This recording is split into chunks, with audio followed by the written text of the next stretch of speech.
இன்றைய சாய் சித்ரா மாரத்தான் நிகழ்ச்சி இடம்பெறுகின்ற விருந்தினர் கலை இயக்குனர் கலை. ஓவியக் கல்லூரி மாணவரான கலை கலை இயக்குனராக பணியாற்றிய முதல் திரைப்படம் குடிசை.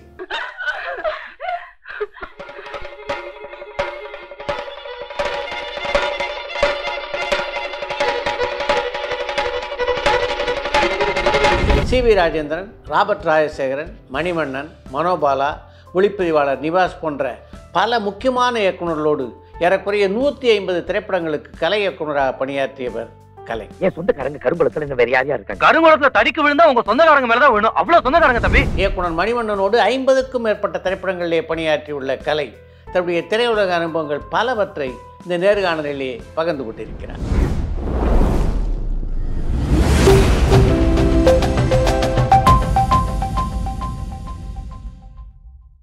வணக்கம். வணக்கம் சார். வணக்கம். நீங்கள் ஆர்ட் டைரக்டர் ஆனதுக்கு உங்கள் அப்பா ஒரு ஸ்கல்ப்சராக இருந்தது தான் முக்கியமான காரணமா? அது மட்டும் இல்லை சார். அதாவது அப்பாட்ட நிறையா ஸ்கெட்செல்லாம் எடுத்துகிட்டு ஆர்ட் டைரக்டில் அப்போ வருவாங்க. அப்போல்லாம் வந்து படம் பண்ணால் costume design, sculpture, makeup, hair style எப்படி இருக்கணுன்ற வரைக்கும் அவங்க ட்ராயிங் பண்ணி வச்சுருப்பாங்க. இல்லை அவங்க ஆர்ட் டைரக்டர் பண்ணுவாங்க. அவங்க பண்ணும்போது அதுக்கு அந்த செட்டுக்கான டிசைன்ஸு, வால் டிசைன்ஸு, ஸ்கல்ப்சர்ஸு, ஒரு 10 அடி சிலை, 20 அடி சிலை, அந்த மாதிரி ஏதாவது ஸ்கல்ப்சர். அப்போ புராண படங்கள் அதிகம். இப்போ எம்ஜிஆர் படம்னா ஆயிரத்தில் ஒருவன், சிவாஜி படம்னா திருவிளையாடல், அந்த மாதிரி நிறைய படங்கள்லாம் அவங்க அப்போ தான். ஏபி நாராயணன் படங்கள் பூரா நிறைய படங்கள் இந்த சாமி சிலைகள்லாம் அவர் தான் பண்ணார். கர்ணன், ஆயிரத்தில் ஒருவன், மதுரை மீட்ட சுந்தர பாண்டியன், கடைசி வரைக்கும் நிறைய படங்கள் நிறைய பண்ணார் சார். அப்போ அந்த ஆர்ட் டைரக்டில் வருவாங்க. அப்போ அப்பா அவர்கிட்ட ஸ்கெட்சை கொடுத்து இது செய்யுங்க அப்படின்னு அவரை கமெண்ட் பண்ணுவாங்க. சரி, நம்மளும் அப்பா ஒரு நாள் இந்த மாதிரி கமெண்ட் பண்ணணும் ஒரு ஆசை அப்போ வருது. அப்போ ட்ராயிங் பண்ணுவேன். அப்போ ஆர்ட் ரைட் ஆனால் தான் இதில் பண்ண முடியும் போல இருக்குன்ட்டு அந்த கொஞ்சம் ட்ராயிங்கில் பண்ணிகிட்டு இருக்கும்போது அப்போ வந்து கங்கா சார், அங்கமுத்து சாரில் வந்து என்கரேஜ் பண்ணுவாங்க. நல்லா எடுத்துகிறான் பையன், படிக்க வைப்பா அப்படி சொல்லுவார் அப்பாட்ட. அது மூலமாக காலேஜ் ஆஃப் போய் சேர்ந்து படித்தோம். அதில் முடிஞ்சு அப்படி ஆர்ட் ரைட் ஆகணும் சார். ராபர்ட் ராஜர் மூலிமா குடிசைன்னு ஒரு படம், art film. Jayabharathi, Manobala, Robert Rajar இவங்களாம் சேர்ந்து பண்ணாங்க அந்த படம். அப்படி ஆரம்பித்தது தான் ஆர்ட் டைரக்ஷனாக ஆரம்பித்தது. அவங்க தான் பிள்ளைய சொல்லி போட்டாங்க எனக்கு. அந்த காலத்தில் அப்பா பண்ண சிலையில் முக்கியமானது உங்கள் நினைவில் நிற்கிற மிகப்பெரிய சிலை எது? தங்க பதுமையில் ஒரு பெரிய கண்ணகி சிலை இருக்கும். ஆமாம். பத்மினி அம்மா படம், பெரிய கண்ணி அழுதுட்டு படம், அந்த ஒரு சிலை. கர்ணனில் வந்து சூரிய பகவான் ஒரு பெரிய இருக்கும், ஒரு குதிரைங்க, ஒரு குதிரை இருக்கும். அது மதுரை மீட்ட சுந்தர பாண்டியெல்லாம் அந்த பேலஸ் செட்டு, உலகம் சுற்று வாலிபல்ல அந்த இருக்கிற அந்த புத்தர் சிலைகள் எல்லாமே அப்பா பண்ணது அதெல்லாம். அதே மாதிரி திருவிளையாடல் படம், திருமலை தென்குமரி, சீனிவாச கல்யாணம், பிளாக் அண்ட் ஒயிட் படம் சீனிவாச கல்யாணம் என்டி ராமராவ் நடித்தார் முதல்ல. அதில் தான் முதல்ல வந்து வெங்கடாஜலபதி பெருமாளே பண்ணாங்க ஃபஸ்ட் டைம். இவங்க இந்த ஆர்ட் ரைட்டர் கோகுலேன்னு பெரிய ஆர்ட் ரைட்டர், அவங்கள விரதம் இருந்து கோயிலுக்கு உள்ளே போய் மூல விக்கிரத்தை போய் அந்த காஸ்டியூம்லாம் எடுத்துட்டு மெஷர்மெண்ட் எடுத்து இருந்து பண்ண படம் அது. வெங்கடாஜலபதி சிலையே மெஷர்மெண்ட் எடுத்த முதல் ஆள் கோகுலே ஆர்ட் ரைட்டரும் அப்பாவும் தான். அப்பா பெரிய புண்ணியம். ஆமாம். அப்போ நாங்கள் வந்து புஷ்பத்தில் இருந்தோம். அப்போ என்னங்கன்னா நான் ஒரு 6 வயசு 7 வயசு இருக்கும், அவ்வளோதான். அவ்வளோ அதுதான் முதல் பெருமாள் ஸ்கல்ப்சராக வந்த முதல் படம். அதுதான் செய்தவரும் இவர் தான், அப்பா தான் பண்ணார். முதல் படத்தில் கலை இயக்குனராக பணியாற்றிய அனுபவம் எப்படி இருந்தது? ஜெயபாரதி ஜாலியாக இருந்துச்சு சார். அதாவது யார்கிட்டையும் எக்ஸ்டெண்டாக இல்லை. அப்போ தனியாக இண்டிவிஜுவலாக முதல்ல காலேஜ் முடிச்சுட்டோன்னே இவங்க எல்லாம் ராபர்ட் ராஜர், மனோபாலா இவங்களாம் பேசினோன்னே நாங்கள் படம் பண்ணுறோம், நம்ம பண்ணுவோம்டா அப்படின்னு ஜாலியாக கிளம்பிட்டோம். எல்லாம் பஸ்ஸில் தான், யாரும் காரு அதெல்லாம் ஒன்று, பஸ்ஸு சைக்கிள் அப்படி கிளம்பி போய் ஒரு நெற்குன்றம் பக்கத்தில் ஒரு வில்லேஜ் சார். அதுக்குள்ளே தான் அங்கே அந்த ஒரு மணிக்கார் ஒருத்தர் இருப்பார். அவங்க லேண்டில் தான் ஒரு குடிசை செட்டு போட்டோம். அந்த குடிசை செட்டு போடும்போது ராபர்ட் ராஜர் தான் அப்படி பண்ணணும், அப்படி பண்ணு, எவ்வளோ ஸ்பேஸ் வேணும், கேமரா டாப் ஆங்கிள் வச்சு இப்படி திறக்கிற மாதிரி குடிசை டாப் வேணும், அதெல்லாம் சொல்லி கொடுத்தாங்க. ஸோ அதெல்லாம் அப்போ கூட நம்ம ஸ்டுடியோக்குள்ளே மற்ற ஆர்ட் ரைட்டரோட சுற்றி பார்க்கும் போதெல்லாம் செட்டுக்குள்ளே ஒருத்தர் நம்ம போவோம், பார்ப்போம். அந்த விஷுவல் ஐடியாவும் அது சேர்த்து நம்ம ஃபஸ்ட்டு பண்ணது குடிசை. அப்போனா முதல் செட்டு வந்து குடிசை தான். ஒரு சின்ன அது கரண்ட்டை கூட நாங்கள் திருட்டு கரண்ட்டை தான் எடுப்போம். அவ்வளோ காசு கிடையாது. அப்போ மேலே ஒயர் போவோம் சார், அதில் கொக்கி போட்டு அது 2 லைட் மேன் வருவாங்க.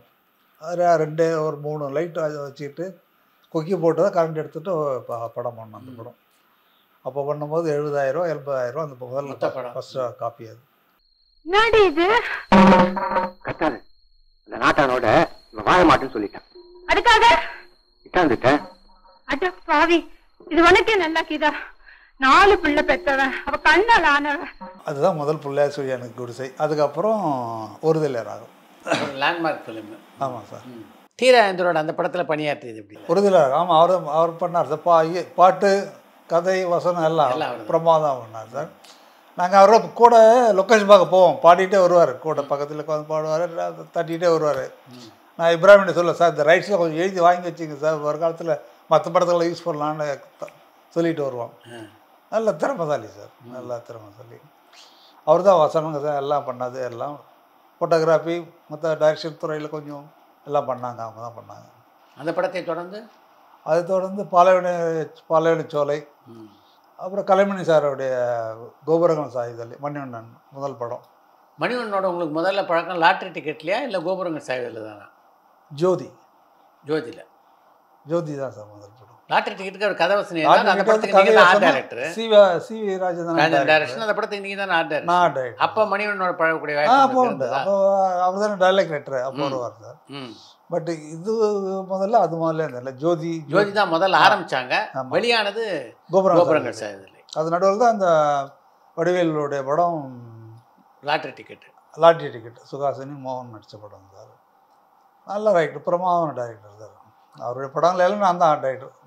அவருடைய 53 படத்துல 52 படம் நான் தான் ஆர்ட் டைரக்டர். எனக்கு தெரிஞ்சு ஒரு இயக்குனரோட மிக அதிகமான படங்களில் வேலை செஞ்ச ஆர்ட் டைரக்டர்னா நீங்கள் தான். நான் தான் சார், இல்லையா? அதே மாதிரி ராபர்ட் ராஜோட எல்லா படமும் நான் தான். அவங்க கடைசி படம் வரைக்கும் நான் தான் ஒர்க் பண்ணேன் சார்.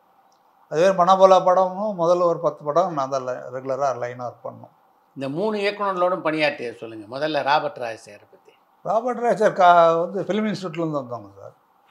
அவங்களுடைய சாதாரண சினிமாவுக்குள்ளேருந்து அவங்களோட ஒர்க் பண்ணும்போதுன்னா அது ஒரு டிஃப்ரெண்ட்டாக இருந்துச்சு. எப்படி ஒரு இன்டோர் லைட்டு வெளி லைட்டை ஒன்றா மிக்ஸ் பண்ணுவாங்க. அது அப்போ அந்த டைம் தான் அந்த அவுடோர் படங்கள் அதிகமான டைமில் வந்து அதை வச்சு பண்ணுவாங்க. ராபர்ட் வந்து ஃபிலிம் இன்ஸ்டியூட்டில் வாத்தியார் இருந்தார், ப்ரொஃபஸராக இருந்தார் சார். அதனால் அவருடைய ஸ்டூடெண்ட் தான் ராஜசேகர், சுகாசினி இவங்கெல்லாம் ஒர்க் பண்ணிகிட்டு இருந்தாங்க.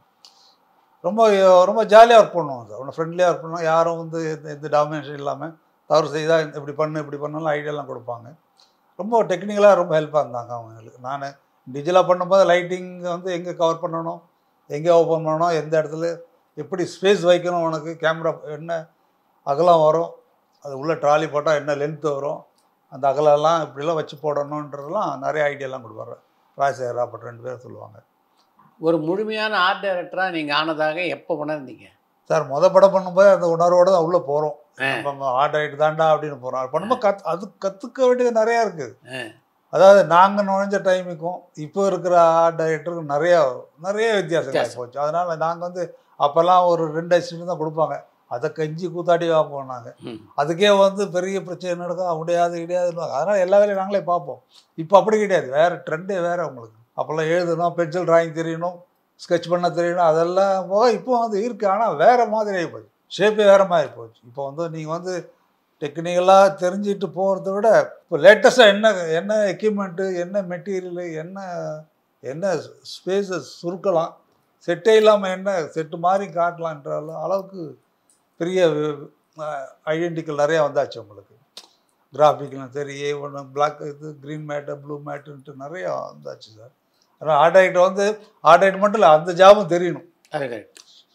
ஒரு கிராஃபிக்கோ மற்ற அதனுடைய தன்மை என்ன ப்ளூ மேட்டில் பண்ணால் என்ன வரும், என்ன டெப்த்து வைக்கிறோம், எங்கே கட் பண்ணலான்றதெல்லாம் தெரிஞ்சால் தான் அவங்களுக்கு இப்போ இருக்கிற கண்டிஷனில் பண்ண முடியும். முன்னாடி என்ன 60 அடி 80 அடி 100 அடி ஃப்ளோர் தேவை. இப்போ அவ்வளோ தேவையே கிடையாது. எல்லாம் அவ்வளோ என்ன தேவைன்னா மட்டும்தான் போடுறாங்க. தேவையில்லைன்னா அதை வந்து விஷுவலாக ஒரு 50 அடியில் காட்டிடுறாங்க. அந்த மாதிரி டெக்னிக்கலில் நிறைய வளர்ந்தாச்சு சார். இதெல்லாம் இப்போ மணிவண்ணன்கிட்ட உள்ள சிறப்பு அம்சம்னா எதை சொல்லுவீங்க? நிறைய சொல்லலாம் சார், நிறையா சொல்லலாம். ஒரு டைரக்டர் என்ன சார், அவர்கிட்ட ஒர்க் பண்ண நிறைய கற்றுக்கலாம் சார். ஒன்று எப்படி டைரக்ட் பண்ணலாம்னு கற்றுக்கலாம், எப்படி வசனம் எழுதணும்னு கற்றுக்கலாம். ஒரே கதையை 3 தடவை பண்ணலாம், அந்த அளவு டெக்னிக்கல் தான் அது. ஏன்னா எனக்கு தெரியும், அதை நான் நிறைய திட்டியிருக்கேன். என்ன இப்படி ஒரு ஹார்ட்ஸாக எழுதுறிய மணிவண்ணா, எப்படி ஒன்றால் இது முடியும், என்ன அது அப்படியான படம் அப்படின்னுவான். அதே மேட்ரு அப்படியே கொஞ்சம் மாறும், கொஞ்சம் மாறி வரும். ஆனால் அது வந்து ஓடலை. அடுத்து உல்டா பண்ணது பிச்சில் போச்சு அமைதி படம். நான் பார்த்தீங்கன்னா அது ஒரு பார்த்தீங்கன்னா தெரியும் உங்களுக்கு. அந்த படத்தை பார்த்தீங்கன்னா ஒரு சின்ன விஷயம்தான், ஒரே ஒரு சின்ன சீனுக்கான விஷயம் இதுலேயும் இருக்கும் அதுலேயும் இருக்கும். ஆனால் அதில் வந்து டக்குன்னு ஜனங்கள் கிரகிக்க முடியல. அதே மாதிரி இந்த அமைதி படையில் வச்சோன்னா அது வந்து ஹெவியாக ஆச்சு சார். அதே மாதிரி சத்யராஜ் சார் 2 பேரும் ஒன்றா சேர்ந்தாங்கன்னா ஒரு சின்ன ஒரு லைன் மட்டும் சொல்லுவார் அவர். ஒன்று சார் உங்கள் படம் ஒன்று சொல்கிறேன், அம்பிகை நேரில் அவர் தான் டைரக்டர் பூஜையெல்லாம் போட்டாங்க. நாங்களும் இப்போ போட்டாலும் எப்போ திடீர்னு நாளைக்கு ஷூட்டிங்னு சொல்லிட்டாங்க. நாங்களும் எல்லாம் எங்கே ஷூட்டிங்னு போயிட்டோம். மணியன் கூப்பிட்டாட்டி நேரம் போவோம், எந்த ஃப்ளோர் அவைலபிள் இருக்குது பாரு அப்படின்னா பிரசாத்தில் ஒரு ஸ்டுடியோ இருக்குது. உள்ளே போனால் பெரிய ஒரு செட்டு அவைலபிள் இருக்குது, ஹையர் பண்ணிக்கிட்டு வந்தார். எந்த ப்ராப்பர்ட்டியும் கிடையாது, யார் அதுக்குள்ளே வராங்கன்னு யாருக்குமே தெரியாது. அவர் கோச்சிக்காதீங்க, உங்கள் ப்ரொடியூசர் உங்களுக்கு தெரியாதுன்னு நினைக்கிறேன். நான் திட்டின மணியாண்டேன், என்ன பண்ணினா திடீர்னு கொண்டுட்டு வந்து இதில் ஷூட்டிங்கின்ற மணி 9 ஆச்சு, ப்ரொடியூசர் திட்ட மாட்டாரா, எந்த ப்ராப்பர்ட்டியும் கிடையாது, யார் எங்கே வராங்கன்னு நான் சொல்கிற மாதிரி செய் அப்படின்ட்டு இந்த ஸ்டேர் கேஸ் படிக்கட்டுணும், அது கீழே மட்டும் ஃப்ரேம் பண்ணிக்கிறேன், நீ கொஞ்சம் கொஞ்சமாக என்னென்ன ப்ராப்பர்ட்டி வேணுமோ என்னென்ன வேணுமோ நீ பண்ணிக்கோ அப்படின்னு 9 மணிக்கு சொல்லி சார். அது அவர் சொன்னது பெருசு இல்லை. அது வந்து அந்த படிக்கட்டு மேலே வந்து ஒரு ஆர்டிஸ்ட் வராங்க, மறுபடியும் ஏறுறாங்க, திருப்பி ஒன்றா சேர்றாங்க, இல்லை அவுட் போகிறாங்க. அதெல்லாம் வந்து அந்த டைரக்டர் ஃபீல் பண்ணால் தான் அதை வந்து அந்த தைரியம் வரும், இல்லைடா வராது. இப்போ நான் கூட எங்கே வேணால் வச்சுக்கலாம்னு சொல்லலாம், ஆனால் அதுக்கு முன்னாடி பின்னாடி நடுவில் என்ன இருக்குன்னு தெரிஞ்சாதான் பண்ண முடியும். சீனில் எத்தனை முறை படியில் இறங்குவாங்க தெரியாது, எல்லாம் மைண்டில் இருக்கணும். நான் மிரண்டு போயிட்டேன், இந்த என்னடா இப்படி பண்ணுறாரு இருந்தாலுன்ட்டு. வச்சார் ஷார்ட் வச்சார். நாங்கள் அது ஒவ்வொன்றா ஒரு 4 லாரி 5 லாரி லோடிங் ஆளுகள் எல்லாம் வந்து செட் பண்ணி ஒவ்வொரு கரண்ட்டு கிரேட்டு ஸ்க்ரீனு அது இதுன்னு போட்டு ரெடி பண்ணோம். சாயங்காலம் படம் எல்லாம் ஃபுல் செட்டு முடிஞ்சோடனே சரி போது நாளைக்கு பார்த்தாலும் கிளம்பி வந்துட்டோம் சார். உண்மையிலே நான் மிரண்டு போய் செய்த பயந்து போய் செய்த படம் அவர்கிட்ட 2வது படமும் 3வது படமும் அதுதான் சார். அவரை மாதிரிலாம் பண்ண முடியாது, அந்த தைரியம் வராது. அந்த தைரியம் நான் எந்த டைரக்டர்னு பார்க்கல, அவ்வளோ பெரிய தைரியசாலி சார். சத்யராஜ் அவர் சேர்ந்தாங்கன்னா ஒரு கதையில் வந்து ஒரு சும்மா ஒரு லைன் தான் சொல்லிட்டு இருப்பாங்க. 2 மணி நேரம் தனியாக உட்காந்து 2 மணி நேரம் பேசுவாங்க. 10வது யாரையா எங்களை கூப்பிட்டு உட்கார வச்சுட்டு என்னடா இது எப்படி இருக்குது சொல்லு அப்படின்னா பேசுனா ஃபுல் ஸ்கிரிப்டை வந்துடும். அதுக்குள்ளே அந்த 10 படம் போகும்போது ஸ்கிரிப்ட் இருக்காது சார். ஸ்பாட்டில் போய் நின்றுட்டு ஒரு 15 நிமிஷம் ஒரு 6 நாள் வேஸ்ட் பண்ணாங்கன்னா கரெக்டாக மொத்த கதையும் கொண்டாந்து உள்ளே இறக்கிடுவாங்க. 10 நிமிஷம் எல்லாம் கொண்டாந்து இறக்கிடுவாங்க. யாருமே தெரியாது, ஆனால் விளையாடுறாங்க என்னையா அந்த டைரக்டர் இப்படி பண்ணுறான்னு தோணும். ஆனால் மொத்த ஸ்கிரிப்ட் அந்த 6 நாளில் ரெடி பண்ணி கொண்டாந்து வச்சுடுவாங்க. அதுக்கப்புறம் டெவலப் ஆகும் பாருங்க, அது மிக பயங்கரமாக இருக்கும். கதை விவாதத்தெல்லாம் கலந்துக்கிட்டீங்களா அவரோட? நிறைய பண்ணிடுவோம்.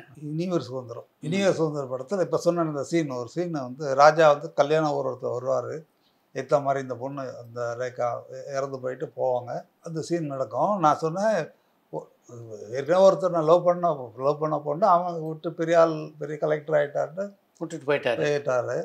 இந்த பொண்ணு இறந்த போது அதை பற்றி அவன் கொல்லப்படாமல் ஒரு கேரக்டர் போகுது. அதை நினச்சிட்டு அந்த அப்பா வந்து கதற ஒரு சீனு.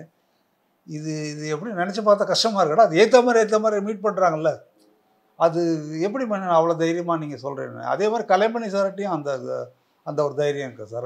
ரைட் அப் டைலாக் ரைட் அந்த பவர் அவர்கிட்டையும் பார்க்கலாம் சார். அவரும் ஜாலியாக சீரியஸாக எடுத்துக்க மாட்டார், சீரியஸாக ஜாலியாக பேசிகிட்டே இருப்பார், விளையாட்டே இருப்பார். அது என்னமோ அந்த அவங்க யூனிட்டை நினைக்கிறேன், அதோட விளையாடி பேசியே சிரிச்சே அந்த டைலாக் எழுதுகிற கலைமணி சாரும் அதே மாதிரி தான் பண்ணுவார். அது சீரியஸாக ஆக மாட்டார், என்ன நஷ்டம் வந்தாலும் கவலைப்பட மாட்டார். அவர் பாட்டு கேஷுவலாக பேசிட்டு அழகாக எழுதுவார்.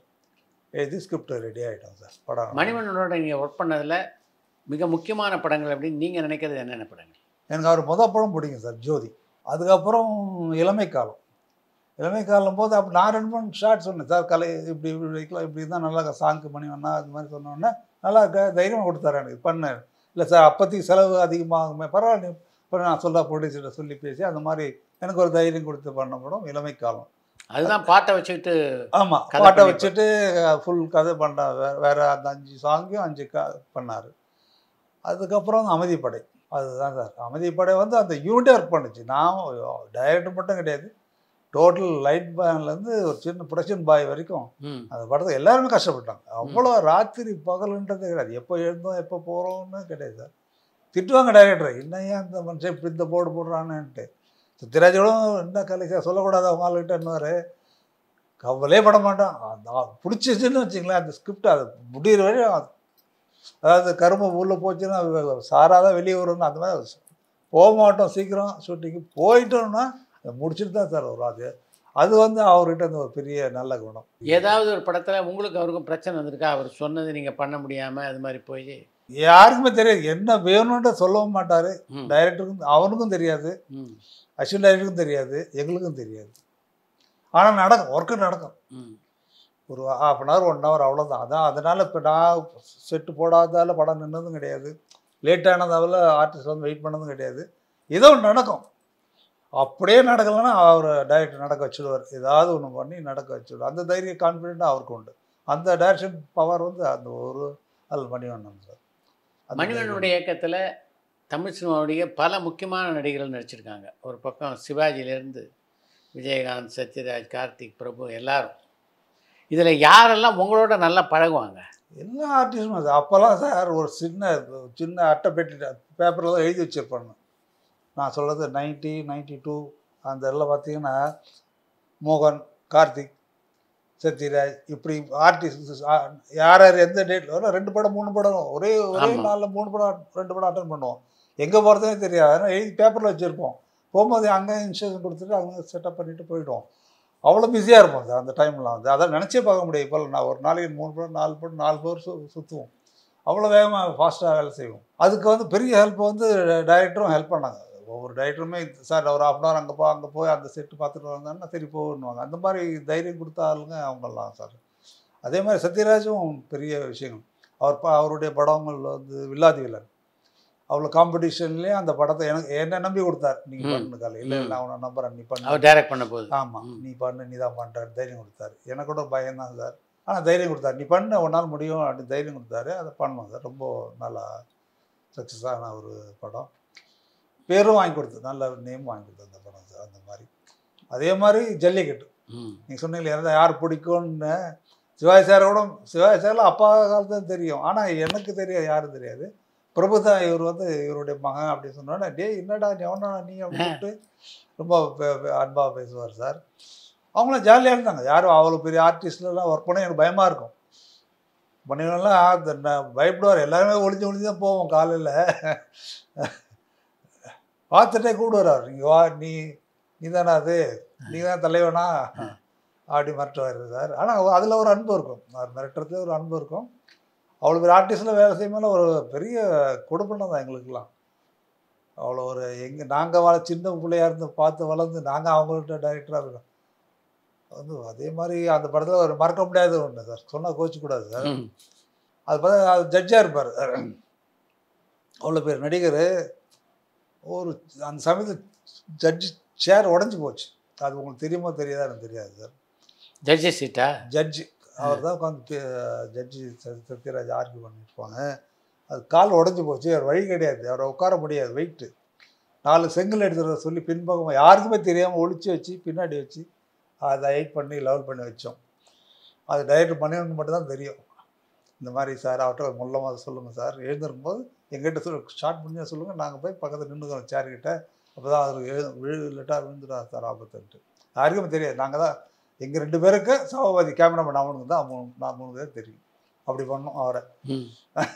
கடைசியாக முடிஞ்ச உடனே சொல்லிட்டேன் நானே, சார் இந்த மாதிரி எல்லாம் ஆண்டா டே என்னை பார்த்து நீ இந்த சேரில் உட்கார வச்ச முதல் ஆள் நீ தாண்டா அப்படின்னாரு என்ன.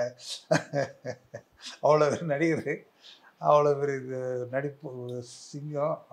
ரொம்ப சொன்னேன், மன்னிச்சுங்க சார், சாரி இந்த மாதிரி வேறு வழி இல்லாமல் சார். சரி பரவாயில்ல, இது இதெல்லாம் விட பரவாயில்ல, ரொம்ப தட்டி கொடுத்த ஆதரவு ஒன்றார் சார். அது மறக்க முடியாத படம் ஜல்லிக்கட்டு சார். அப்படியா?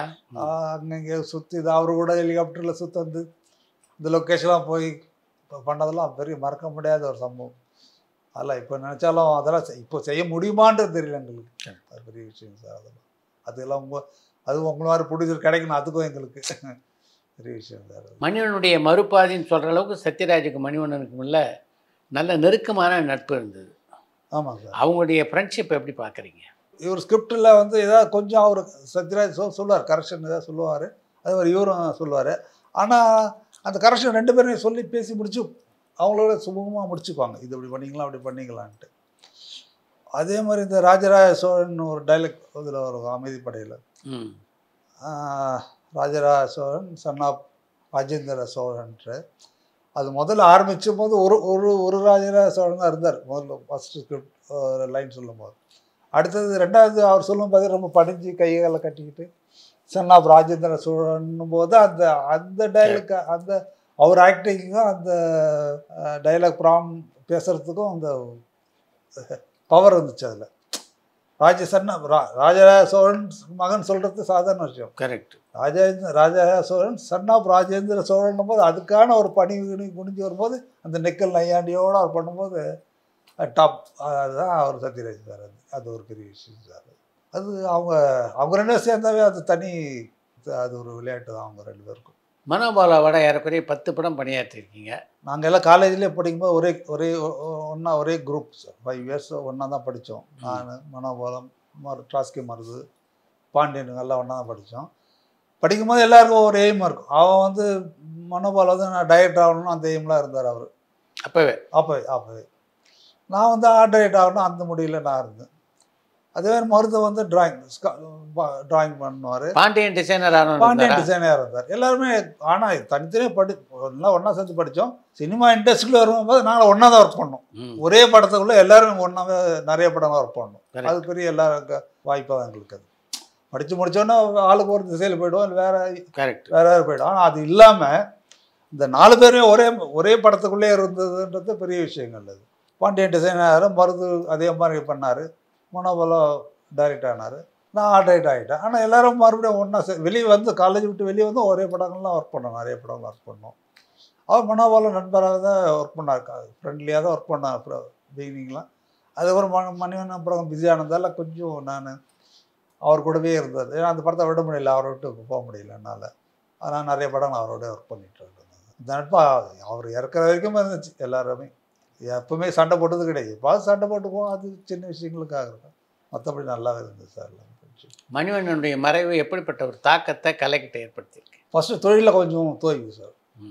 ஓப்பனிங் எப்பவுமே ஒரு டைரக்டர் கூடவே இருந்ததால் நமக்கு அது பெரிய ஹெல்ப். அது அவர் இறந்ததுக்கப்புறம் வந்து நம்ம அதை விட்டுட்டு வெளியே போய் மறுபடியும் அதை ட்ரை பண்ணுறது வேறு விஷயம். நம்மளை சுற்றி இருந்த டைரக்டர் ஒவ்வொருத்தராக இறந்துட்டாங்க. ராபர்ட் ராஜர் போயிட்டாங்க, மனோபாலா போயிட்டார். இப்படி போனோன்னா அது எல்லாமே அது வயசும் ஆச்சு. அதுக்குள்ள அடுத்த ஜென்ரேஷன், புது ஜென்ரேஷன் வந்துட்டாங்க.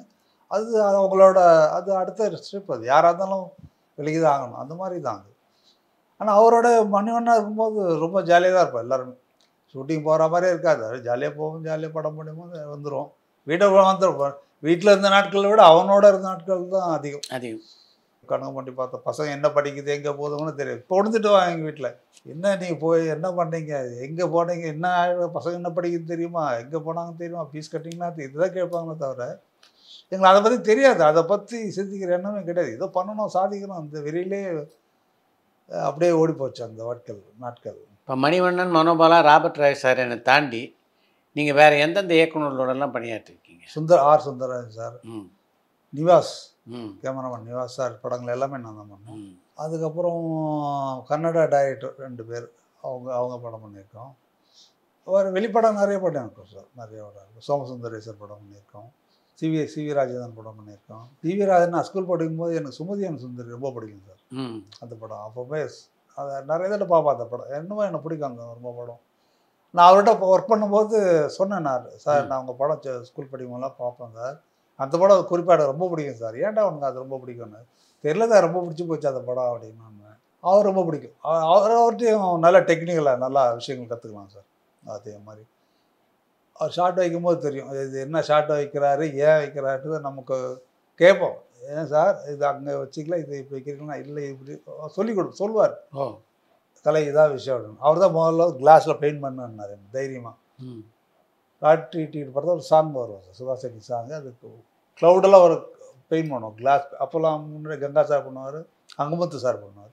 நான் கங்கா சார் கேட்டேன், சார் இது மாதிரி சிஆர் கேட்குறாரு, நீங்கள் வந்து பண்ணி கொடுங்க. நான் பண்ண போயா, நீ பண்ணு, நீ ஆர்டர் தான், நீ போய் பண்ணியா அப்படின்னு எனக்கு தைரியம் அவர் தான் சொன்னார், ஊக்கம் கொடுத்தாரு. நீ பண்ணு போ, தைரியம் பண்ணுறா அப்படின்னார். அவர் நானே பண்ணேன், க்ளவுடில் பெயிண்ட் பண்ணி பண்ணோம். நல்லா வந்துச்சு, பாராட்டா சிஆர்லாம். அது ஒரு தைரியம் கொடுக்கணும் நமக்கு, சார் பண்ணு ஷூட் பண்ணுவோம் அப்படின்னு பண்ணாங்க. நல்லா வந்துச்சு. அதே மாதிரி அது மாதிரி சிஆர்ட்ட அது ஒரு நிறையா டெக்னிக்காக கற்றுக்கலாம். அதே மாதிரி மணிவண்ணன்ட்டு நிறைய விஷயங்கள் நிவாஸோட பணியாற்றியது எப்படி இருந்தது? நிவாஸ்கிட்ட ஒர்க் பண்ணும்போது சார் அவர் ஷார்ட்டே சொல்ல மாட்டார். அது பண்ணிக்கிற மாதிரி கொஞ்சம் அவர் ஷார்ட்டு அப்படியே பார்த்துட்டு எங்கே டேமேஜ் எங்கே நம்ம சேஃபாக இருப்போமோ அந்த இடத்துல ஷார்ட்டே வைப்பார். இப்போது ஒரு கார் போடணும் சார். கார் போகும்போது கண்டினியூட்டி கார் அது இங்கெல்லாம் ஷூட் பண்ணிட்டோம். ஃபோக்ஸ் வேகன் ஒரு கார்.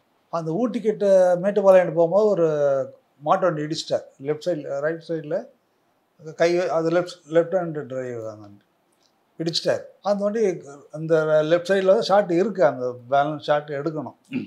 இடிச்சிட்டாரு. அந்த மாட்டு வண்டி வாய்க்காட்டில் விழுந்துச்சு. நாங்கள் இந்த இறங்கி பார்த்துட்டோம்னா ஐயோ என்ன ஏன் இருந்தாலும் விழுந்துட்டான் ஏன் ஒரு சார் மாட்டு வண்டியோடு விழுந்துட்டான் சார். என்ன வாயா போய் தூக்கலான்னாரு. ஆனால் தான் அடிச்சிடுவானுங்க அப்படின்னு நாங்களாம் சொல்லி ஊர்க்காரர்கிட்ட சொல்லிவிட்டு காசு கொஞ்சம் கொடுத்துட்டு நாங்கள் கிளம்பி வந்துட்டோம். அதை கொண்டு ஊட்டியில் நிற்க வச்சுட்டு சார் அந்த வண்டியை லெஃப்ட் சைடில் வர ஷார்ட் எல்லாமே வந்து ட்ராலி அந்த ஏன்னா அப்போ தான் அவர்கிட்ட ட்ராலி ஷார்ட்டுன்னா எப்படி கட் பண்ணுறதுன்னு நான் அவர்கிட்ட நான் பார்த்தேன். அவர் ஒர்க் பண்ண படங்கள்லாம் பார்த்தோன்னா ட்ராலி இப்படி போடுவாங்க, ஸ்ட்ரைட்டாக போடுவாங்க. ஹீரோ வந்து ஒரு ட்ரையாங்கல் மாதிரி போடுவார். இந்த முக்கோணம் மாதிரி ட்ராலி போட்டு அதில் பண்ணுவார் சார். அது பார்த்தீங்கன்னா ஒரு ஹாலிவுட் ஷாட் மாதிரி இருக்கும், பிரமாதமாக இருக்கும். அந்த லெஃப்ட் ரைட்டை எப்படி ஏமாத்துறதுன்றது அவர்கிட்ட கற்றுக்கலாம் சார். அவ்வளோ பெரிய டெக்னீஷியன்ஸ். அதே மாதிரி ஃப்ரேம் வச்சாலும் அது கலர்ஃபுல்லாக இருக்கணும், அழகாக இருக்கணும். அந்த ஒரு பெயிண்டிங் மாதிரி இருக்கணும். கிரைன்வார் இங்கே கூட்டு ஃப்ரேம் காட்டாது பாரு இது என்ன இதில் என்ன வீக்னஸ் இருக்குது சொல்லு. நான் சொல்லுவேன் சார் இது இங்கே தப்பாக இருக்குது சார், இங்கே கொஞ்சம் இப்படி பண்ணாமல் நீ தான் தைரியம் சொன்னேன். இது யாரும் சொல்லவே மாட்டான்.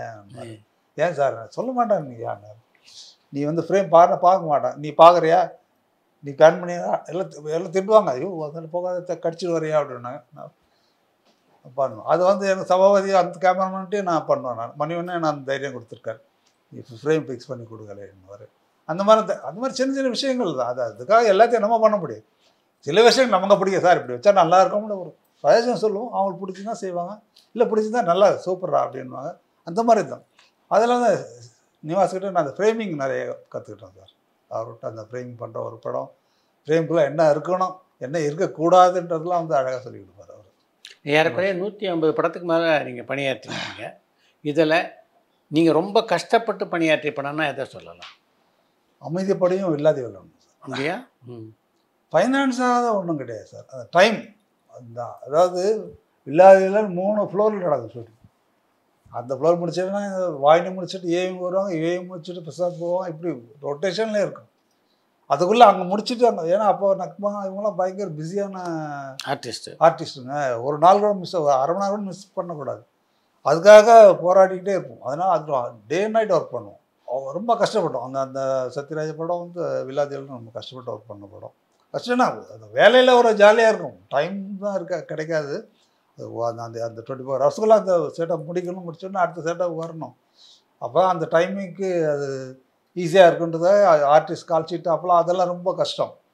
அதனால் அந்த டைமுக்குள்ளே அதை முடிக்கிறதாக ரொம்ப கஷ்டப்பட்டு எல்லாம் பண்ணிகிட்ருப்போம் சார். நாங்கள் 2 படம் அதே மாதிரி அமைதிப்படை டே அண்ட் நைட். அது எப்போ ராத்திரியாக பகலன்னா யாருக்குமே தெரியாது. அவ்வளோ ஒர்க் பண்ணணும் எல்லாருமே, எல்லா டெக்னீஷியனும். அது அப்படி நான் அந்த கிளைமாக்ஸில் கூட ஒரு அந்த ரஞ்சிதா இழுத்துட்டு வருவாங்க. இழுத்துட்டு வந்தோன்னே படிக்கட்டில் இறங்கும்போது நான் சொன்னேன் வெறும் படிக்கட்டாக பூஜை நடக்குது மணினா சின்ன சின்ன லைட் பண்ணி வச்சுக்கலாம் நல்லா இருக்குன்ட்டு. சரி 2 வைடானா சொன்னேன் லைனாக வச்சுருவோன்ட்டு லைனாக வச்சோம். அது கரெக்டாக அதை ஆரம்பித்து அந்த கிளைமாக்ஸ் பூரா வந்து ஒரு லைட்டு வரும். அந்த லைட்டை கொடுத்ததுக்கே ஒரு 15-20 பேர் போட்டோம். ஃபுல்லாக லைட் அந்த வெறும் அந்த ஒரு சின்ன ஒரு அட்மாஸ்பியர் க்ரியேட் பண்ணுறதுக்காக. அதனால பெரிய ஹெல்ப் பண்ணால் பேக்ட்ராப் பார்த்தோன்னா விஷுவலுக்கு நல்லா இருந்துச்சு. அதை அப்படியே கீழே மேலே மாடி மேலே ஓட்டு மேலே ஏறி அக்ஷனேரில் மேலே கொளுத்தி கீழே விழுந்து அடிபட்டுருக்கானுங்க சார். அதெல்லாம் ஏறுவணும் எல்லாம் டவால் டீல் எல்லாம் ஏறுவானுங்க, டவால் விழுவானுங்க. ராத்திரி 12 மணி 2 மணிக்கு நானே திட்டுவேன் மணி ஏன்பா அவங்கள விரட்டுற. இல்லை விட்றா அப்படியே அவர்கிட்ட பேசவே முடியாது. அந்த டைமில் அது முடிச்சிடணும். அதுக்குள்ளே அது என்னென்ன வேணுமோ அதை முடிச்சு. ஆனால் டைம் கொடுக்க மாட்டார். அதுக்கான நேரமும் இருக்காது. ஆனால் முடிச்சிடணும். அவ்வளோ கஷ்டப்பட்டு ஒர்க் பண்ணுவோம். அதனால் அந்த 2 படம் ரொம்ப ஹார்டாக ஒர்க் பண்ணுவோம். எப்பவுமே ஆர்ட் டைரக்டரும் ஒளிப்பதிவாளர் தான் இணைந்து பணியாற்றுவாங்க. ஆமாம். சபாபதியோட பல திரைப்படங்கள் நீங்கள் ஒர்க் பண்ணியிருக்கீங்க. எப்படி இருந்தது சபாபதியோட பணியாற்ற? சபாபதி அவர் கேமராமேன் நினைக்க மாட்டார். அவர் என்ன ஆர்ட் டைரக்டர் நினைக்க மாட்டார். 2 பேரும் அவ்வளோ ஜாலியாக இருப்போம். அப்போல்லாம் நாங்கள் 3 பேர் ஒன்றா தான் சுற்றுவோம். மணிவண்ணன், சபாபதி, கலைஞன் இந்த மூணு பேர் வந்தாண்டா உள்ள அப்படின்வானுங்க. அவ்வளோ அப்படி இருந்தது எங்களுக்கு. இவங்கள போனால் கூட அவ்வளோ கலெக்டாக பண்ணுவாங்க எங்களை. வந்துட்டான 3 பேர் வராங்களா, ஓடுறான்னு ஒளிவானு எங்களை பார்த்தா. அதனால் அந்த மாதிரி இருந்தோம். அவ்வளோ அது அவர் டைரக்டர், இவர் கேமராமேன், தொழில் ஸ்பாட்டில் பார்த்தா அவங்க வேலையை பார்ப்போம். மற்ற வெளியே வேணும்னா நாங்கள் தனியாக நாங்கள் வேறு ஜாலியாக தான் இருப்போம். கிரிக்கெட் ஆடுவோம், ஸ்கிரிப்டே இருக்காது, கிரிக்கெட் ஆட போயிடுவோம். எல்லோரும் பால் எடுத்துகிட்டு கிரிக்கெட் ஆடுவாங்க. அப்படியே கலைமணி சார் பார்ப்பார், என்னடா இவனுங்கன்னு. இப்படி பார்த்துட்டு அவரும் வந்து விளையாடுவார் வழி கட்சி. அப்புறம் எடுத்துட்டு சீட் ஆடுவோம். அதெல்லாம் நடக்கும். அது பாடு நடந்துட்டு ஒரு 2 மணி லஞ்சுக்கு அப்புறம் திடீர்னு ஒரு ஸ்பீடு பிறக்கும் ஆரம்பித்தா. அது மறுநாள் நைட்டு விடிய நடக்கும், மறுநாள் நடக்கும். அப்படி ஒரு 3 நைட்டு 3 டே கண்டினியூ போயிட்டே இருக்கும். ஆர்டிஸ்ட் மாறி வருவாங்க. டெக்னீஷியன்லாம் அப்படியே சோர்ந்து போயிடுவோம், டயர்டாகிடும். அப்படியே ஒர்க் பண்ணுவோம் சார். எல்லாம் விளையாடுறாங்க, என்ன கிரிக்கெட் ஆடுறாங்கன்னு நிறையா சொல்லுவாங்க, விளையாட்டு தனமாக இருக்காங்கன்ட்டு. ஆனால் இருப்பார், அப்படி தான் இருப்பாங்க, அப்படி தான் விளையாடுவாங்க, எல்லாம் செய்வார். ஆனால் அது மைண்டுக்குள்ளே வர வரைக்கும் அதுக்கு அந்த ஃப்ரீனஸ் வச்சுக்குவாங்க சார். அது வச்சுட்டோன்னா மணிவண்ணா பட்டி என்ன விளையாடணுமோ அந்த மாதிரி 3 பங்கு பிழிஞ்சு எடுத்துடுவார் அவருக்கு. அந்த மாதிரி ஒரு டைரக்டர் அவர். அது வந்து அதே மாதிரி அவங்க 2 பேரும் சேர்ந்தாங்கன்னே மணிவண்ணா, சத்யராஜ் இந்த காம்பினேஷனு எப்படா இந்த ஸ்கிரிப்ட் முடியும்னு தான் தோணும் எங்களுக்கு. அவ்வளோ ஒர்க் பண்ணுவாங்க. அப்புறம் அதை எடிட் பண்ணி இது பண்ணி ஷார்ட்டாக கொண்டுட்டு வந்து அது ஒரு மாதிரி எல்லோரும் கிடைக்காது. சில பேருக்கு தான் அந்த கிஃப்ட் கிடைக்கும். அது அவங்க 2 பேர் கிடச்சிது. உங்களுக்கு மன திருப்தி அளித்த செட்டு அது நீங்கள் போட்டதில்ல? இல்லை சார், எல்லா செட்டுமே நல்லாயிருக்கும். ஆனால் சில செட்டு நம்ம இன்ஸ்பயர் ஆகும், இது நல்லா பண்ணியிருக்கும் போல இருக்கு அப்படி. அது வந்து சத்யராஜ படத்தில் வந்து இந்த song black and white set ஒன்று இருக்கும். இந்த டாக், அந்த நாய், டாப் எல்லாமே இருக்கும். ஒரு பக்கம் ஒரு 2 கலர் சாங்கில் இருக்கும். அது எனக்கு ரொம்ப பிடிச்சிது. அது அந்த சாங் எழுந்து கிளாப் தட்டினாங்க. அதே பெரிய தட்டில் போகும். அதே எனக்கே ஒரு சந்தோஷம் இருந்துச்சு. நான் இது சாங்கில் எழுந்து தட்டுறாங்கடா அப்படின்ட்டு. அது எனக்கு பெரிய சந்தோஷம் இருந்துச்சு. அதே மாதிரி குடிசையிலேயும் சில விஷயங்கள் பண்ணோம். இந்த டாப் ஆங்கெல்லாம் அது யார், அது ஒரு சின்ன அவ்வளோதான் இருக்கும். ஒரு 15க்கு 12 தான் சைஸ் மேக்ஸிமம். அதுக்குள்ளே பார்த்தாவே எல்லாமே இருக்கும் குடிசைக்குள்ளே. அது என்ன ஷூட் பண்ண முடியாத நினைக்கிறதுல ஷூட் பண்ணியிருப்பாங்க அவங்க ராபர்ட் ஆஷ். அந்த கேமரா வச்சுட்டு முதல் படத்துலேயே. ஆமாம், அதில் வந்து அதுக்கு ஐடியா அவங்க தான் சொன்னார், ராஜசேகர் அப்படி தான் சொன்னாங்க.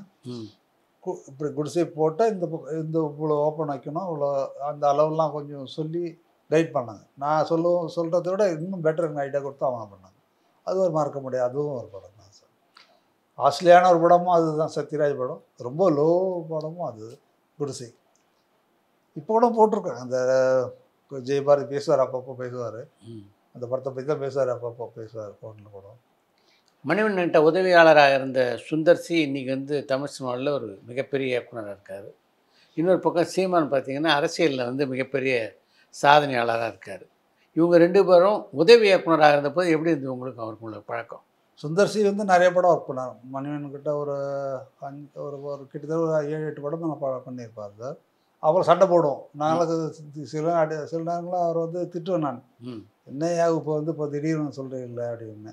இல்லை சார் சொல்லலை. அவர் சொன்னார், நீ என்ன பண்ண கேட்கணும், அன்றைக்கி இது வேணும் சொன்னால் தானே. நீ ஏன் 10வது மாடியில் ஃபுல்லாக ஷூட்டிங் வச்சுட்டு இது வேணும்னா 10 மாடி கீழே ஒருத்தர் போய் எடுத்துட்டு ரெடி பண்ணி ஒன்று எடுத்து எவ்வளோ டைம் ஆகும், அது வரைக்கும் ஆர்டிஸ்ட் வெயிட் பண்ணுவாங்களா அப்படின்னு நான் சுந்தரோட சண்டை போட்டுவேன் நான். அதே மாதிரி மணிவண்ணன்றது வெளியே வந்த டைரக்டில் சுந்தர் வந்து பிரமாதமான வந்துட்டார், நல்ல விஷயம். அதே ஒருத்தர் என்னன்னா அவரை தாண்டி வேறு யாரும் வரல. மணிவண்ணனோட டைரக்டர்ஸ் அசிஸ்டன்ட் டைரக்டரில் பார்த்தீங்கன்னா சுந்தர் ஒருத்தர், முதல்வன் ஒரு ஆள் வந்தார், ராசமதரன் ஒரு ஆள், 2 பேர் தான், வேறு யாரும் இல்லை, வரவே இல்லை. அதில் எனக்கு பெரிய வருத்தம். இன்னும் 4-5 அசிஸ்டன்ட் டைரக்டர் வந்திருக்கலாம், அது சான்ஸ் இருந்துச்சு, யாரும் வராமல் போனாங்கன்னு எனக்கு ஒரு பெரிய வருத்தம் உண்டு அந்த இதில். அதில் சுந்தர்சி வந்ததில் பெரிய சந்தோஷம்தான். அது இத்தனை வருஷம் அவர் தாக்கு பிடிக்காது, அதோட பெரிய விஷயம் தான் சார். இத்தனை வருஷமாக இருக்குதான்னு. சீமா வந்து ஒரு 2 படம் ஒர்க் பண்ணார். நாங்கள் அமைதி படையெல்லாம் கூட அவர் அசிஸ்டன்ட் ஒர்க் பண்ணார். அப்புறம் நல்லா பண்ணுவார், ஸ்கிரிப்ட் ஹெல்ப்புக்கு மணிவண்ணன் கூட நல்லா பண்ணிகிட்டு இருப்பார். அவர் 2 படம் தான் ஒர்க் பண்ணார், அதிகம் அவ்வளோதான். அதுக்கப்புறம் மற்றபடி வெளியே பழக்கம் தான், வெளியே பழக்க வழக்கம் தான். அப்புறம் பொலிட்டிக்கலில் பண்ணதால் அப்படி போயிடுச்சு, அவர் விட்டார். அவங்களோட இப்போ உங்களுக்கு தொடர்பு இருக்கா? இல்லை சார், பார்த்தா ஹலோ சொல்லிக்குவோம் தூரத்தில். எங்கே சார் யார் பேச விட முடியாது அவங்ககிட்ட. சுந்தர் மட்டும் பார்த்தா பேசுவார், வருவார். எல்லாம் எங்கேயா ஃபங்க்ஷனில் பார்த்தா கூட சந்தோஷமாக பேசுவார். சீமான் என்னைக்கா எங்கேயா தூரத்தை பார்த்து கையை வச்சுட்டு போயிடுவார், அவ்வளோதான். வேறு வாழ்க்கை. மணிவண்ணனோட பல படங்களில் ஒர்க் பண்ணவர் விஜயகாந்த். ஆமாம் சார். விஜயகாந்த் உங்களுக்கும் எப்படி இருந்தது நட்பு அந்த படங்களில் பணியாற்றும் போது? விஜயகாந்த் ரொம்ப ஆசைப்பட்டார் சார். 100ஆவது நாள் படம் ஷூட்டிங் நடக்கும்போது ஏவியில் விஜயகாந்த் நடிக்கும் இது மணிவண்ணன் சார் படத்தை நடிக்கணும் அப்படின்னு. அப்போ மாதம்பட்டி மல்லியம்பட்டி மாதம் அவர் தான் அந்த மாதிரி சார் ஆசைப்படுறாருன்னா, அப்புறம் நானும் மணிவண்ணன்ட்ட போய் நான் இந்த மாதிரி இது மல்லியம்பட்டி சொல்கிறாரு பாட்டு. ஐயோ அவர் சொல்கிறார், வாப்பா வர சொல்லுவாட்டா பார்த்து ஒன்று விஜயகாந்த் கூப்பிட்டு அவர் நடிக்க வச்சார். அதனால் அது இப்படி தான் அவங்க லிங்க் ஆச்சு. அது அவங்க 2 பேரும் சேரத்துக்கு நீங்கள் ஒரு காரணம். ஆமாம், அதுதான் அது காரணம். அது மல்லியம்பட்டி அவரும் ஒரு காரணம். உடனே அக்செப்ட் பண்ணி உடனே பண்ணார். அந்த படம் பெரிய ஆச்சு. அதுக்கப்புறம் இன்னும் கண்டினியூவாக அதில் என்ன பண்ணணும்னு. அதே விஜயகாந்த் ரொம்ப நல்லா பழகிறது ஜாலியாக இருப்பார். மணிவண்ணன் மாதிரி தான் அவரும் பெரிய ஆர்டிஸ்ட்டு வந்தாலாம் ஒன்று எல்லார்ட்டையும் ப்ரொடக்ஷன் பாய்ந்து லைட் பண்ணுறது எல்லார்ட்டையும் ஜாலியாக பழகுவார், போவார், எல்லாம் பண்ணுவார். எல்லாட்டையும் நல்லா பழகுவார். நிறைய படம் கூப்பிட்ருக்காரு. நீ வாக்கலை எங்கள் கம்பெனி வந்து பண்ணுன்னுவார். இல்லை சார் நான் இந்த பக்கம் ஒர்க் பண்ணிகிட்டு இருக்கேன், விட்டுட்டு வந்தால் எல்லாருமே ஸ்பாயில் ஆகிடும் அப்படின்னு சொல்லுவோம். நம்ம நல்லா இருந்தோம். கடைசி படம் பண்ணிட்டு வரைக்கும் நல்லா பேசுவார். எல்லாம் எங்கே பார்த்தாலும் கூப்பிட்டு பேசுவார். நல்லா பழக்கம் இருந்தது சார். என் மேலே உண்டு அன்பு உண்டு. பண்ணியான யூனிட் ஆளோட மேலே அவருக்கு தனியாக அன்பு உண்டு எப்போவுமே. மற்ற டேரக்டரில் போல உங்கள் அப்பாவை கமெண்ட் பண்ணுறதுக்கு தான் ஆர்ட் டைரக்டரா நீங்கள்? ஆமாம் சார். அதை பண்ணிங்களா? பண்ணேன் சார், கண்டிப்பாக. அப்போ எங்கள் அப்பா சொல்லுவார், அப்போ தான் அந்த அவுடோர் படங்கள்லாம் வந்த டைம். வீட்டுக்குள்ளே படம், அவுடோரில் படம் அப்படின்னு. நான் ஆர்ட் டைரக்டராக நான் சொல்கிறது நீங்கள் செய்யுங்க, இது செய்யுங்க, அதை செய்யுங்க சொல்லுவேன். செவரெல்லாம் மோல்டிங் ஒர்க்காக இருந்தது. செவரெல்லாம் மோல்டிங் ஒர்க்கு, அரண்மனை, அந்த வேலை, இந்த பேலஸாக இருந்துச்சு. அது ஒரு காலம். அதெல்லாம் போய் பிளாட் அடித்து பெயிண்ட் அடித்தாங்க, சின்ன சின்ன டிசைன் போட்டு. அது ஒரு காலம்.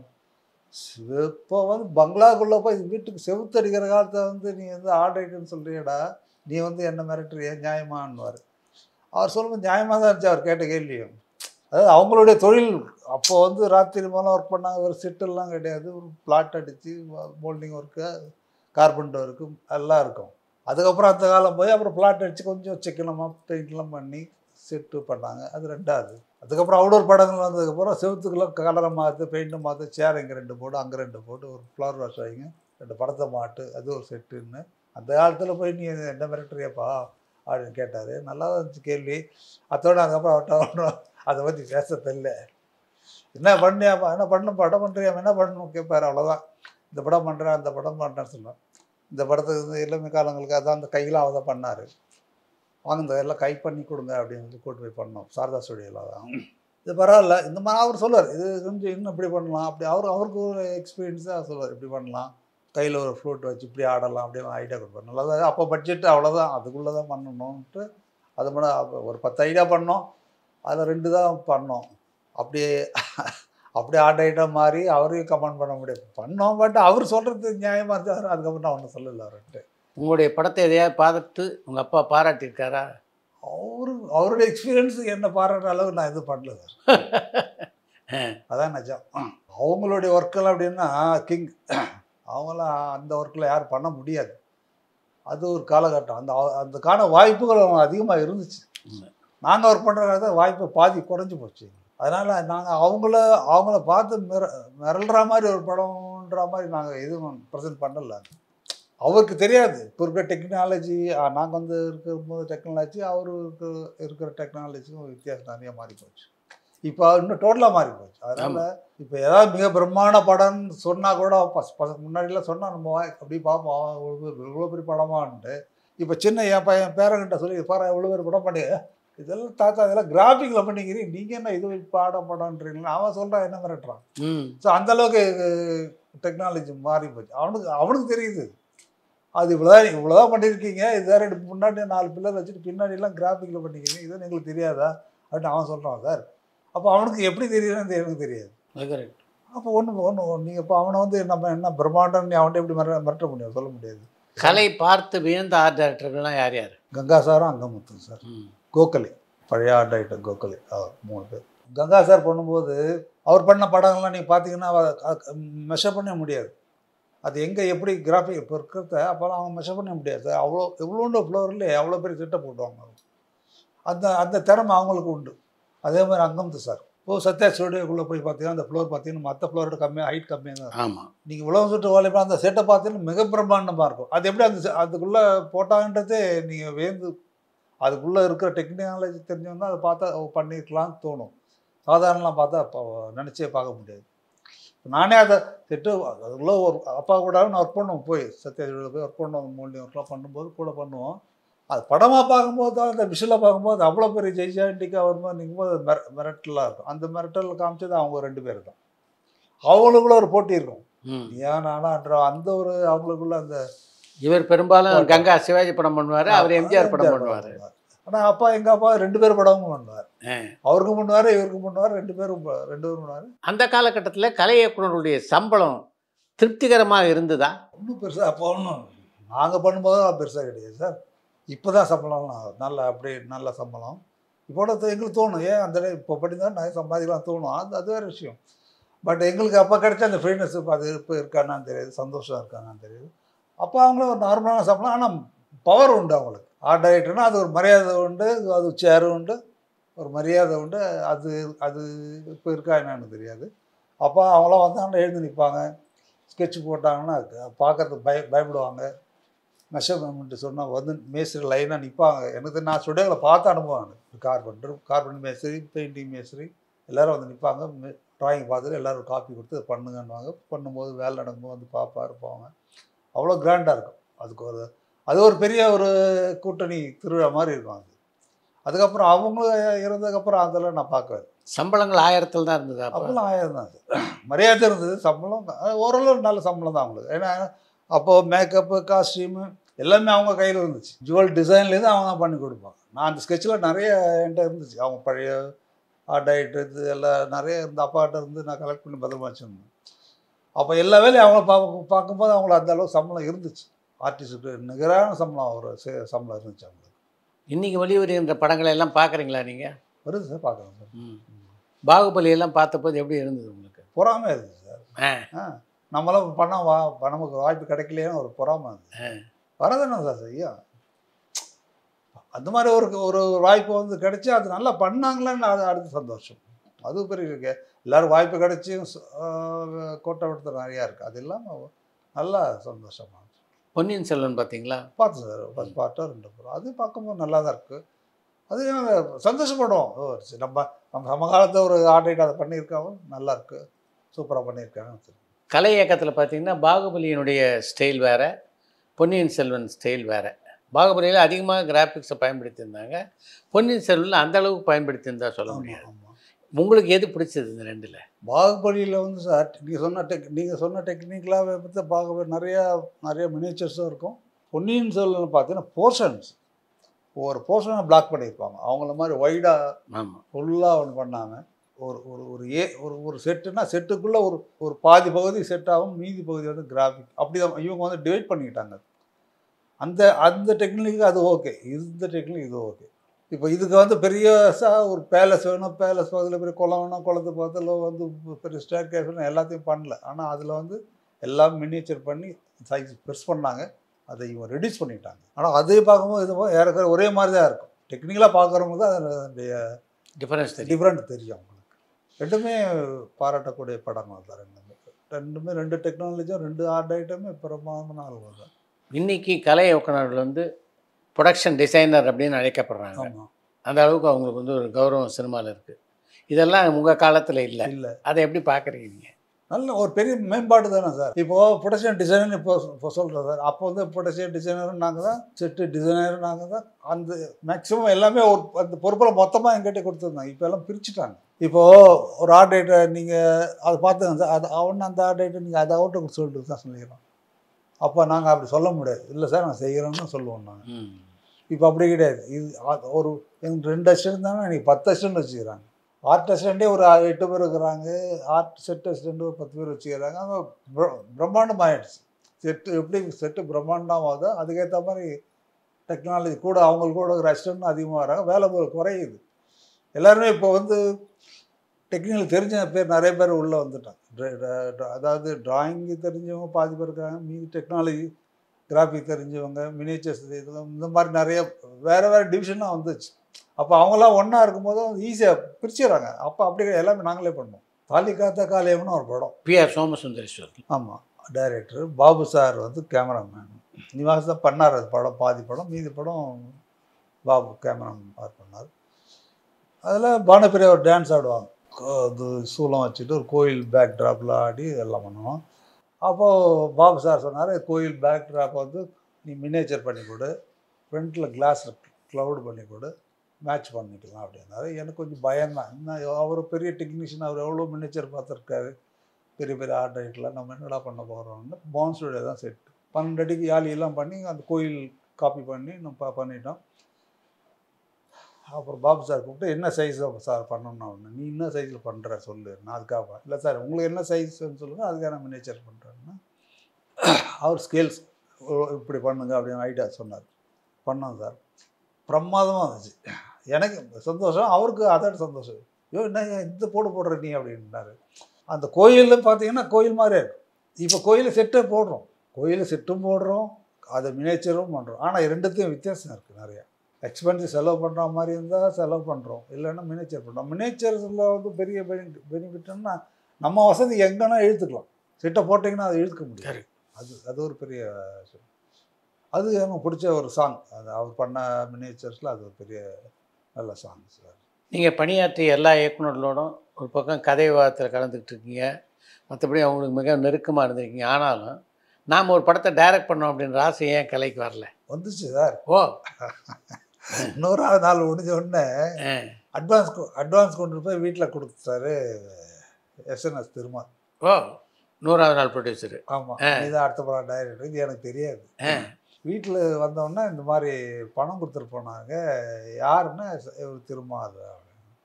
நான் நேரம் பண்ணி வீட்டில் போய் அவங்க வீட்டுக்கு வந்தோம். வீட்டில் போய் சொன்ன பண்ணி நான் பணம் கொண்டாந்து கொடுத்துருக்காங்க, என்னன்னு கேட்டால் டைரக்ட் பண்ண சொல்லி உனக்கு கொடுக்குறது என்ன கொடுத்துட்டாருன்னு மணிவண்ணன்ட்டியா? ஏன்னா அவர் என்ன நினச்சிக்குவாரு தெரியாது. நமக்கு அந்த ஐடியாவே இல்லை அந்த டைம். டைரக்ட் பண்ணுற ஐடியா ரொம்ப ஆர்டரைட்டாக இருக்கணும்னு தான் ஆசைப்பட்டு வந்தோம். அவர் என்ன நினச்சாரோ தெரியல. அவர் வந்து இல்லை நீ பண்ணு கலை அப்படின்ற மாதிரி இதை கூட சொல்லிட்டா. நான் நேரம் பண்ணிட்டு போய் சொல்லி அந்த படத்தை கொண்டு போய் திருப்பி கொடுத்துட்டோம். நாங்கள் தப்பாக நினச்சிக்கேன் சார், நமக்கு அந்த ஐடியாவும் இல்லை அப்படின்ட்டு. அதுக்கப்புறம் ரொம்ப நாள் கழிச்சு வந்துச்சு, ஒரு தோணுச்சு பண்ணலான்னு. அப்புறமா அதுக்குள்ளே வேறு டைரக்டர்லாம் கொஞ்சம் அப்படி கொஞ்சம் ஒரு காலியானோன்னு நிறுத்திட்டோம். அதையும் அந்த ஆசையை போச்சு, வரல. ஒரு ஆர்ட் டைரக்டராக மட்டும் இல்லாமல் பல படங்களையும் நடிக்கவும் செஞ்சுருக்கீங்க. எப்படி நடிக்கிறானீங்க? அது மணிவன் இந்த கோபுரமா சாகிதில் முதல் படம் சார். மணிவன் படம் பெங்களூர் நடக்கும்போது இந்த ரிசப்ஷனில் ஒருத்தர் ரிசீவ் பண்ணுற மாதிரி இருக்கும். அவர் கொஞ்சம் டைலாக் இருக்கும், பேசணுன்னாங்க, சரியாக பண்ணல அவர். அதனால் யோ கலை நீ எப்படா உள்ளே போ, நீங்கள் நடி அப்படின்ட்டாரு. நான் இது டைரக்டர் சொல்கிற தட்ட முடியாது, நான் உள்ளே போய் நடித்தோம். அதான் முதல்ல அவரை நடிக்க ஆரம்பித்தது. ஆனால் அதுக்கு முன்னாடியே குடிசையில் நடித்தேன். நான் முதல் படத்துலேயே நடித்தேன். முதல் படம் ஆர்ட் ரைட்டாக போகாமல் அந்த படத்தையும் நடித்தேன். ஒரு ராஜின்னு ஒரு ஆர்டிஸ்ட் நடித்தாங்கல்ல, அவங்களுடைய தம்பியாக நான் நடித்தேன். ராஜிக்கு. ஆமாம், அதான் முதல் குடிசையில் ஆர்ட் ரைட்டாக நான் ஃபஸ்ட்டு பண்ண படம், முதல் படம் அதுதான். நடிகனாக நடித்ததும் அதே படம் தான். ரெண்டாவது வந்து கோபுரமா சாகிலை. மூணாவது படம் 4வது படமும் உங்கள் படம் தான் நினைக்கிறேன். அம்பிகை படத்தில் அந்த கேரக்டர் வந்து சந்திரசேகர் பண்ணுறதா இருந்துச்சு. பிரசாத்தில் ஷூட்டிங் நடந்துட்டு இருக்கும்போது ஆள் லேட்டாக ஏதோ வரல, ஏதோ பிரச்சனை ஏதோ ஒன்றுன்னா மணி வேகமாக நீ போய் தாடி வெட்டிட்டு வா, மேக்கப் போட்டு வா, சட்டையை போட்டுன்ட்டாரு. எதுக்கு சொல்கிறாருன்னு தெரியல. நானும் போயிட்டு வந்தோன்னே நீ தாண்ட வண்டிக்காரன் கேரக்டர் நடிக்கிறதா தான் இருந்தார். சரி நடிக்க ஆரம்பிச்சோன்னா அது பார்த்தா பெரிய கேரக்டர் ஆகிடுச்சு அந்த படத்தில். அப்போன்னு தோணுச்சு அப்படியே நடிகனா எல்லாம் கொஞ்சம் ஈஸியாக இருக்கும் போல இருக்குன்னு தோணுச்சு நிஜமா. அந்த உள்ளே போனால் தான் அதனுடைய கஷ்டங்கள் தெரிய ஆரம்பிச்சு. நடிக்கும்போது தான் அந்த படத்தில் பார்த்தா பெரிய நடிகர் வி.கே. ராமசாமி இந்த பெரிய பெரிய ஆர்டிஸ்ட்களோட நடிக்கும்போது பயம் இருந்துச்சு. அவங்க ஒரு டைலாக் கணீர்னு சொன்னாங்கன்னா நம்ம பாதி டைலாக் மறந்து போகுது. அந்தளவுக்கு பவர்ஃபுல்லான ஒரு பெரிய ஆர்டிஸ்ட் முன்னாடி நடிக்கும்போது பயமாக இருந்துச்சு. ஆனால் அந்த படம் நல்லா இருந்துச்சு, நல்லா ஒரு பேரும் வாங்கி கொடுத்துச்சு. அந்த மாதிரி அது கிட்டத்தட்ட மணிவண்ணன் படங்கள் எல்லா படத்துலையும் நாங்கள் இருப்போம். மணிவண்ணன் நான் நடிச்சிருப்பேன், சபாபதி நடிச்சிருப்பார், அதை நடிக்கிற கேமராமேன் சங்கர் சார் நடிச்சிருப்பார், மேக்ஸிமம் ஒரு படம் 50 படம்னா 50 படத்தில் 40 படம் நடிச்சிருக்கேன். எப்படி நடிச்சிருக்கேன். அது பெரிய கேரக்டர் பண்ணது உங்கள் படம் தான், அம்பிகை நெய்யில் வந்தாலும். அதுதான் முதல் பாட்டு. புது மனிதனுக்கு முதல் பாட்டு அந்த படம். அதே கதையை 2ஆக பண்ணார் அவர். ஓ, புது மனிதனுக்கு முன்னாடியா? புது மனிதனுக்கு முன்னாடி ஆனந்தராஜ் நடித்தார் அந்த படம். ஆனந்தராஜ், கஸ்தூரி நடித்தாங்க அந்த படம். அதில் இருந்த நிறைய சீன் தான் புது மனிதன் 2வது படம் பண்ணணும். அது சுமாராக போச்சு. இது புது மனிதன் நல்லா போச்சு. ஸோ மணிவண்ணன் 2வது எடுக்கிற படம்லாம் நல்லா போகுதுன்னு நினைக்கிறேன். அப்படி கிடையாது, ஒரே சீனை வேற மாதிரி பண்ணுவார். அதுதான் அவரோட பெரிய டெக்னிக். இங்கே கட்டே பிடிக்க முடியாது. இப்போ கூட உங்களுக்கு நான் சொல்லி தான் தெரியும்னு நினைக்கிறேன். அது மாதிரி நிறையா ஒரு சீன் இருக்கும். அந்த சீனில் பார்த்தா ஒரு 3 சம்பவம் இருக்கும். 3 சம்பவத்தை 3 விதமாக 4 படத்தை வச்சுருப்பார். ஆனால் ட்ரேசர் பண்ணவே முடியாது. கூட இருந்தவங்களுக்கு தான் தெரியாது. ஓ, இந்த கதைக்கு இதில் இந்த சீனை உல்ட்டா பண்ணிக்கிறாருன்னா இதுக்கு எவ்வளோ பவர் இருக்குது பாருங்கள். அந்த சீனு சாதாரணமாக இருக்கும். இந்த சீனில் பார்த்தா ஹெவி பவராக இருக்கும். அது அவனே சொல்லுவான், ஏய் கலை அது எப்படி பிச்சுட்டு இருக்கா அது அப்படி அப்படி சொல்லுவார் அவர். அது சொல்லி காட்டுவார் வேறு. அதை இதை பாரு, இது சொல்லிவிட்டு அப்புறம் சொல்லுவார், இது இந்த படம் இப்படி இந்த சீனை தான் அப்படி வச்சுருக்கேன் அப்படின்னு சொல்லுவார் டிஸ்கஷன் போது. ஆனால் அந்த விஷயம்ல வந்து பெரிய மாஸ்டர் ஆஃப் மைண்ட் தான் அவர். நீங்கள் நடித்ததில் உங்களுக்கு ரொம்ப பிடிச்சது அது அம்பிகை நெய்யில் வந்தேன் சார். அதுக்கு அடுத்தது இன்னொரு படம், உங்கள் படம் பெரிய தம்பி. அதுலேயும் சின்ன நல்லா கேரக்டர் பண்ணி. என் சொந்தக்காரங்க கருங்குளத்துல வேற யாரையா இருக்காங்க. கருங்குளத்துல தடிக்கு விழுந்தா உங்க சொந்தக்காரங்க மேலதான் விழுணும். அவ்வளவு சொந்தக்காரங்க தம்பி. ஏன் இப்போ சினிமாவில் விட்டு நீங்கள் விலகி இருக்கீங்க? விலகல சார், பண்ணிட்டு தான் இருக்கிறேன். உடம்பு முடியல, அந்த ஸ்ட்ரென்த்து இல்லை. அதுக்கான இப்போ சினிமா சம்மந்தப்பட்ட ஆர்ட் டைரக்டர் இப்போ நான் ஸ்கல்ப்சர்ஸ் பண்ணி கொடுக்குறேன். ஸ்கல்ப்சரில் கொஞ்சம் இன்ட்ரெஸ்ட்டு, அப்பா தொழில் நான் இப்போ பண்ணிகிட்ருக்கேன். அதில் இன்ட்ரெஸ்ட்டு, அதனால் அந்த ஸ்கல்ப்சர்லாம் பண்ணி கொடுத்துட்ருக்கேன். சினிமா சம்மந்தமாக எல்லாம் சிலைகள் அதெல்லாம் நான் தான் பண்ணி கொடுத்துட்ருக்கேன். அதில் ஹெவியாக இல்லை, முடிஞ்சிடும். லைட்டாக என்ன முடியுமோ அதை மட்டும் நான் பண்ணி கொடுத்துட்ருக்கேன். அதுதான் என்னால் முடியும். இப்போ இருக்கிற கண்டிஷனுக்கு அந்த மாதிரி பண்ணி கொடுத்துட்ருக்கேன். ஏறக்குறைய 50 ஆண்டு காலமாக சினிமாவில் இருக்கீங்க. ஆமாம் சார். இந்த பயணம் எந்த அளவுக்கு கலைக்கு திருப்தியாக இருக்குது? சந்தோஷமாக இருக்குது சார். அதாவது சின்ன வயசுலேருந்து அப்பா சினிமாவில் இருந்தார். பிறந்ததுலேருந்து சினிமா சம்மந்தமாக தான் வந்திருக்கிறோம். இன்னி வரைக்கும் நானும் அப்படி தான் இருக்கிறேன். நல்லா இருக்குது, சந்தோஷமாக இருக்குது. ஆனால் என் பசங்க இல்லை, அதில் சம்மந்தப்படாமல் இருக்காங்க. வேறு ஐடி துறையில் என்ன பண்ணுறாங்க பசங்க? பெரிய பையன் வந்து ஐடியில் இருக்கார் சார்.